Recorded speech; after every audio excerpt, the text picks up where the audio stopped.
সমাজও 90% বাইতে বনিতর সম্পত্তি বুঝাইয়া দিন না। মা ঠিক কিনা বেঠিক ভাই? হ্যাঁ, এরা মনে করেন তারাও খালি তারার মার ফেটো থাকি আইসেন, আর হিগুন মনে হয় মাটির ফেটো থাকি আইসেন।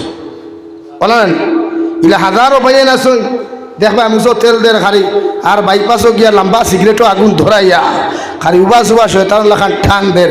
আবার ফিরর ফিরাকির খবর লইয়া দেখিও বনির হকও বুঝাইয়া দিছে না, বইনে গাঁঠে গাঁঠে খানদের বাইয়ে সম্পত্তি দেয় না।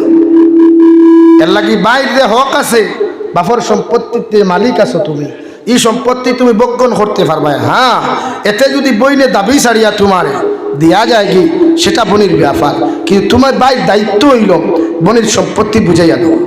মাত বুঝা জাননি ভাই?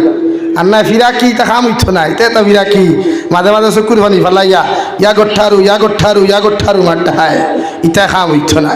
গট্টার মুখে আর হুটকি ব্যবহার হইবা, সম্পত্তি যত সময় কিয়ামতের দিন ঘুরাইয়া দিছ না, হো না হইবিল্লা ও গুছা করে লিছ। ইলা হাজারো মানুষ আছে দেন রে ভাই, হাসাও তেন তার রিপোর্ট আমরা হাজার আছে। এর লাগি মানুষের হক মারিও না। আমরা সমাজে একটা ইঞ্জিনিয়ার হল ভাই ভাই বন্দর আলীর খাসা কাটুন দেশলাই ই ইঞ্জিনিয়ার খান ইঞ্জিনিয়ার ঢে ভাই রবীন্দ্র আর তুকে হইতে না তো সাইব আলীর খাসা কাটিয়া খালি তার জমিন বড় করতো। হাসান যার জমিন খান বড় করেন ও সাবরে আমি দিকার করিয়ান অন্তাকি যদি আপনি পিন্ডালের হমাতা পর্যন্ত রোডের হমাতা পর্যন্ত একটা আলীর খাসা কাটইন 1 ইঞ্চি করে হারাইয়া 1 ইঞ্চির দান কতটা হইব? হাইয়েস্ট হইতে 5 কেজি এর বেশি হইব। আমি কইলাম 10 কেজি হইল। তোমার জমিন কিন্তু 1 বিঘা জমিনও নিচে দান পাইলে তুমি আমরার বাসায় 15 থেকে 16 মন পাইলাই, মানে 40 কেজি মন আমরা। আমি কইলাম 10 মন পাইলাই 400 কেজি। মগর 400 কেজির যে হারাম যে 10 কেজি ঢুকাইলাই, এই 10 কেজির কারণে বাকি 400 কেজি দান হারাম হয়ে গেল না। তো ওটা ফিরাকি লিয়ার জন্য তো দেখাই না, ইটা ফিরাকিরও দরকার নাই আর হারাম খাবারও দরকার নাই।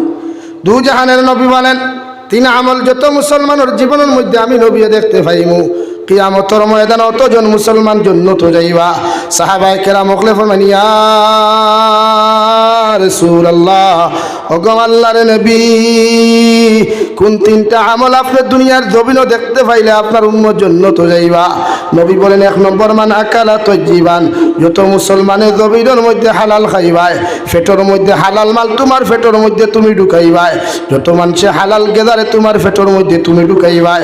দুনিয়ার জমিন সামান্য ইবাদত করো আর বড় ইবাদত করো না কেন রে মুসলমান?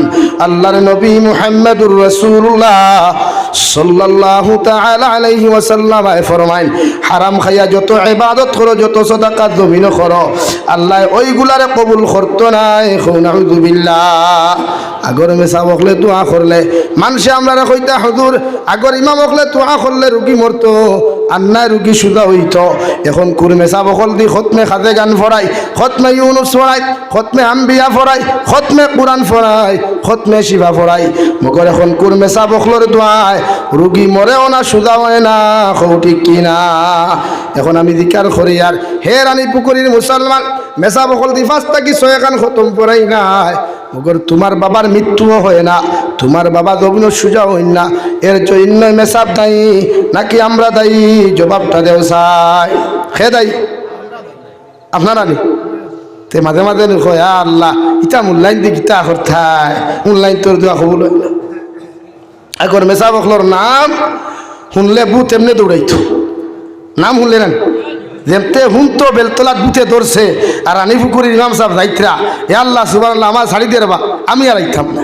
আর এখন কুরমে সাহেব হলে তাবিজ দিয়েও খাম হয় না, ফু দিয়াও খাম হয় না, লাল শালুর ভিতরে তাবিজ হারাইয়া ফলিতা জ্বালাইতে জ্বালাইতে নাকে মুখে ফেনায়, মগর বুত আর হরিয়া যায় না, ঠিক কিনা?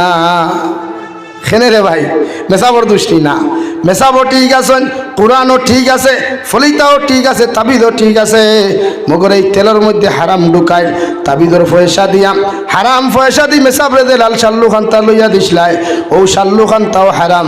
এর লাগে হারামর পয়সা জীবনে আল্লাহ আরাম দেয় না। জমিনও 2 দিন সুখে খাইবাই, 2 দিন শান্তিতে তোমার জীবন জমিনের মধ্যে তুমি খাটাইবাই। মগর যত মুসলমানে জমিনের মধ্যে হারাম খাইবে রে ভাই, আল্লাহর জাতর কসম খাইয়া কইয়ার তোমার জীবনের কোনো ইবাদত খামো লাগতো না। নাউযু বিল্লাহ। এর লাগিয়া